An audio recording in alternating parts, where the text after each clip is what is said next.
If Joseph Mallord William Turner is famous for just one thing, it's this: his sunsets. When I was a student, and growing up in Margate, you were aware of Turner. There was the blue plaques and everything, and you were told about the fact there's this famous Victorian artist that came to Margate because of the beautiful sunsets. Turner stands above every other British landscape painter. His name conjures up images of dramatic skies, daunting crags, and wild seas. But there's another side to Turner.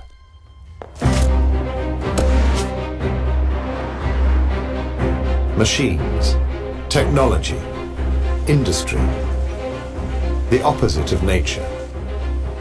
Turner was much more than a painter of lyrical landscapes.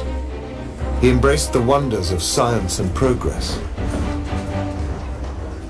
In the years between his birth in 1775 and his death in 1851, Britain experienced the most tumultuous upheaval in its history: the Industrial Revolution. Essentially, Turner was born in the age of sail, and he died in the age of steam. A new age was being created, fueled by science and invention. Science has bestowed on man powers which could almost be called creative. The chemist Humphrey Davy discovered new elements. Michael Faraday harnessed the power of electricity. The connection being now made, the copper wire immediately begins to revolve around the pole of the magnet. Charles Babbage unveiled plans for the world's first computer. A machine capable of computing any table with the aid of differences. It's about finding out about the stuff of life. That feeds into technological change, new engines, new techniques, canals, tunnels, steamships, factories develop. It's an enormous span where science and technology and industry all go together. Turner was at the heart of these momentous events. He painted the Industrial Revolution as it unfolded, and in the process created a whole new kind of art. He wanted to sort of instinctively see if belching smoke and a cantering train would generate that kind of beauty. He is telling his audience that it's here, and my goodness, it's rushing up at you. A new world was being forged, and Turner, more than any other painter, captured what it felt like to be there.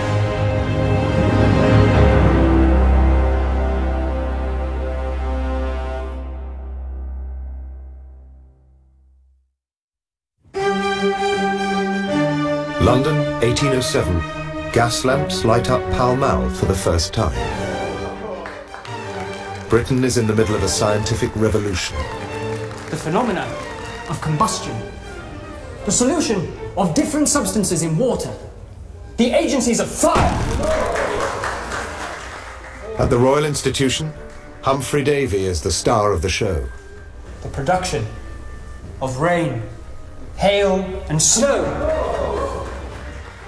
Humphrey Davy is extraordinary. He had huge crowds. In fact, Albemarle Street became the first one-way street in London because the traffic was so dense when people went to his lectures.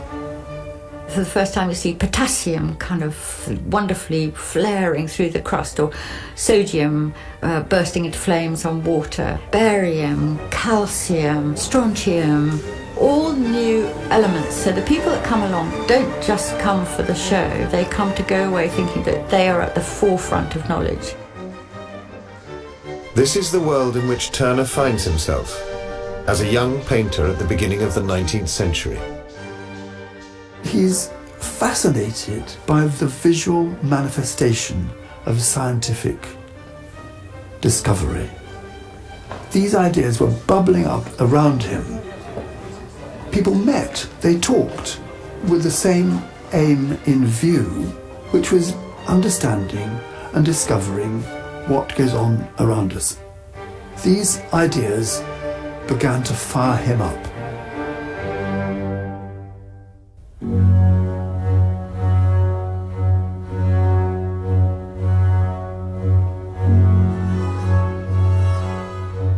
The Fighting Temeraire, the nation's favourite painting, Turner painted it towards the end of his life when he was 64, and it captures on canvas the extraordinary journey the world had taken over the course of his lifetime.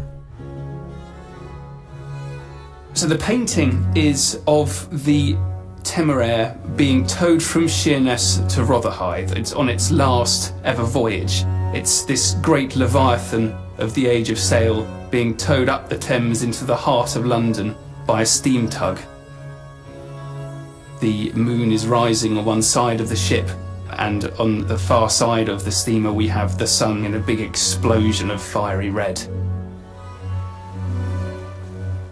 For the Victorian public who first saw this painting, the Temeraire was a ship that had symbolised the best and worst of Nelson's navy. She'd been one of the bravest battleships in the British fleet, with a story that began in 1802, not in glory, but in disgrace.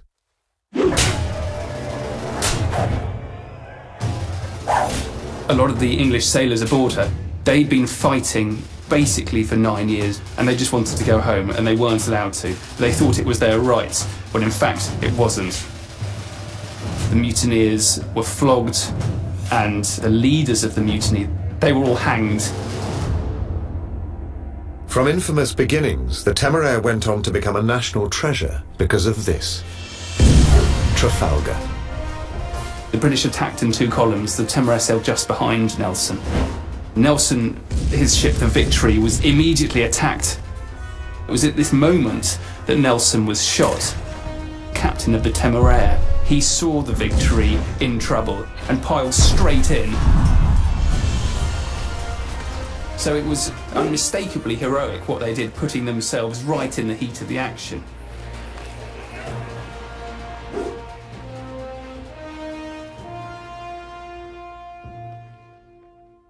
After the peace with France was declared, ships like that came to the end of their useful life until finally the Admiralty decided there was no further use for it and it needed to be broken up.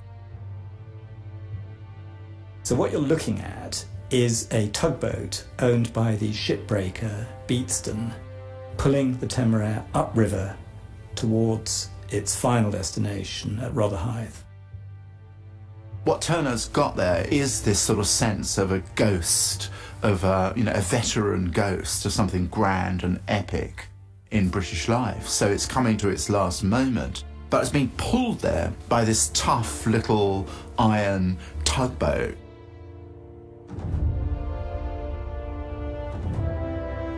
The Temeraire, when she came from Sheerness up to Rotherhithe, was a very sad hulk.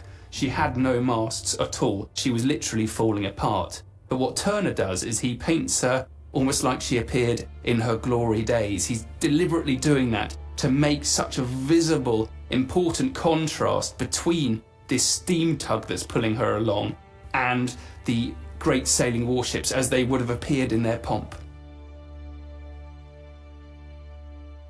I see it also as a combination of noise and silence, that you feel the thrashing of the wheels going round in the water and the sound of the engine, the smoke coming out of the funnel, indicating all that kind of clanking industrial bustle you associate with the new technology. And behind it, you just hear the ripple of this other ship being towed silently to its doom.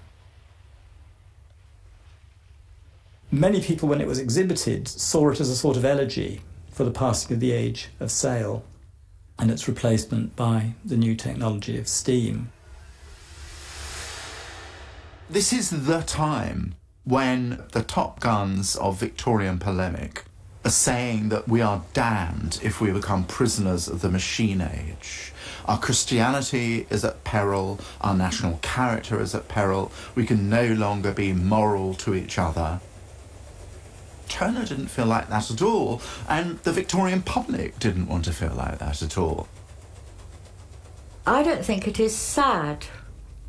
It seems to me to be a familial picture, as if this young, tubby steam tug is the new generation, which is guiding some Miss Havisham-like ghost of the past. He called the painting My Old Darling. So he knew somehow this was the one that made people happy, because it